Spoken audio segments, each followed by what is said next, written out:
Encounter করে মারা উচিত, নইলে ফাঁসির মঞ্চে নিয়ে গিয়ে ঝোলানো উচিত। এই সমস্ত লোকেদের সমাজে থাকার কোনো অধিকার নেই। ডাক্তার, সে ডাক্তার হোক বা অন্য কেউ হোক, সে তো একটা মেয়ে, কারোর কন্যা, কারোর বোন, কারোর দিদি, কারোর পরিবারের সদস্য, কারোর বন্ধু। তার বিরুদ্ধে কেন হবে এটা? তার কারণ আমাদের আইন এমন।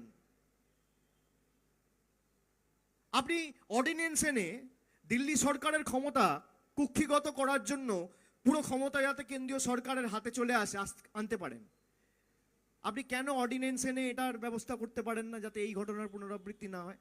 এই প্রশ্ন ওঠে না আপনাদের মনে?